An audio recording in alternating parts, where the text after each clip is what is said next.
kusoo dhawaada janalkeena Abga Media. Fadlan haddaan ugu subtahay subscribe gambalaalkana furo si uu kusoo gaaro muuqaal walba aan soo gelino.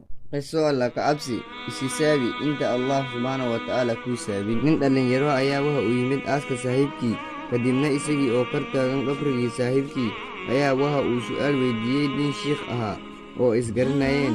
Su'aashuna waxay ahayd, haddii saaxiibkaaga uu Allah subhanahu wa ta'ala dib u soo nooleeyo, maxay kula tahay inuu samayn lahaa? Kadibna ninkii dhalinyarada ahaa waxa uu ugu jawaabay, waxa uu isku dayi lahaa inuu soo gadaayo salaadii uu ka tagi jiray.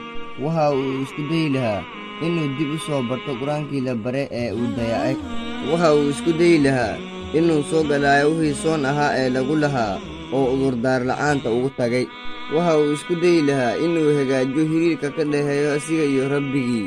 Intaa kadib ninkii shiikha ahaa waxa uu ku yidhi wiilkii dhalinyarada ahaa, waxa ay la tahay wanaagga aad soo sheegtay dhammaan adiga ayaa fursad u haysta inaad samayso, waayo saaxiibka marraba ma soo laabanaya si uu hagaajiyo wixii ka tagay, balse maanta adiga haysta jaanta aad ku samayn karto gunaad wanaagsan. Haddaba isku day inaad adiga hagaajin karto xiriirka adiga iyo Rabbiga idinka dhexeeya ee ah inaad samayso wixii uu ku faray. Haddii ay maanta noqoto maalintii ugu dambaysay ee aad ka tagi lahayd gurigeega kumeelgaalka ah adduunka oo aad u guuri lahayd gurigaaga dhabta ee qabriga, maxaad u sii diyaarsatay? Waxaan is leeyahay waa su'aal waa ka beddeli kartaa qofka iyo sida uu nolosha u arko.